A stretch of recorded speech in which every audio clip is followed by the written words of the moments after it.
नमस्कार मु विभु ML TV Odia को आपको स्वागत जनाऊँगी। आसतु आज पाणीपाग अपडेट उपर नजर पकईदे। ओडिशा उपकूल में बंगोपसागर उत्तर पश्चिम दिगरे एक लघुचाप क्षेत्र सृष्टि होईछि। यार प्रभाव में राज्य में विभिन्न जिले में प्रबल अति प्रबल वर्षा होबार संभावना थिबारु आज राज्य सरकार पक्षर समस्त जिलापाल को अलर्ट कर ऑरेंज और येलो वार्निंग सूचित 25 जिलार क्षेत्र स्तर में अधिकारी मानू हेडक्वार्टर्स न छाड़ा तागिद करा जायछि।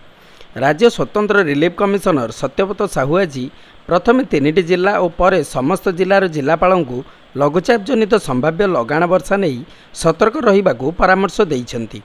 विभिन्न जिला और एनडीआरएफ ओड्राफ अग्निशम बाहिनी पुलिस को मध्य सतर्क रहिबा को कहिछन्ति। भारतीय पाणीपाग विभाग स्पेशल बुलेटिन अनुसार बंगोपसागर उत्तर पश्चिम दिगरे एक लघुचाप क्षेत्र सृष्टि होईछि। एही लघुचाप क्षेत्र आसंता 2 दिन पर्यंत पश्चिम उत्तर पश्चिम दिगरे ओडिशा मध्य देई गति करिवार संभावना रही।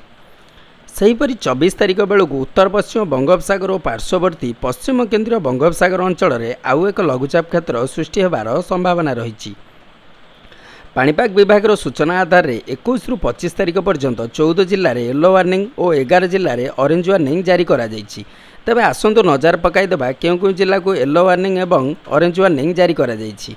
ता पूर्व भिडियोटी को लाइक करूँ, चैनल को नुआ कर चैनल को सब्सक्राइब करी पाखर थिबा ऑल बेल आइकन उपर क्लिक करने को अनुरोध, जहाद्वारा कि प्रतिटी अपडेट आपण प्रथमे पाइपर। येलो वार्निंग जारी होता जिलागुड़िक है गजपति, रायगड़ा, खोर्धा, सोनपुर, बौद्ध, जगतसिंहपुर, कटक, ढेंकानाल, अनुगुल, संबलपुर, बरगढ़, पुरी, भद्रक और बालेश्वर। ये सब जिले में 21 रु 25 तारिख पर्यंत येलो वार्निंग जारी रहिबो। सेहीपरि ऑरेंज वार्निंग जारी होता जिलागुड़िक है मालकानगिरी, कोरापुट, नवरंगपुर, कलाहांडी, कंधमाल, गंजाम, नयागढ़, बलांगीर, नुआपड़ा, झारसुगुड़ा और देवगढ़। यह सब जिले में 21 रु 23 तारिख पर्यंत ऑरेंज वार्निंग जारी रहिबो।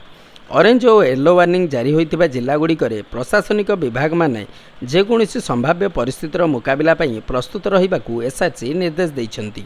संभाव्य अचानक बन्या जलबंधी जोगु विपद संकुल स्थानगुड़िक क्षेत्र स्तर अधिकारी मानक आगुआ प्रस्तुत रही जेकोसी परिस्थितिर मुकाबला पई आगुआ प्रस्तुत रहिबाकू कुहाଯାଇଛି।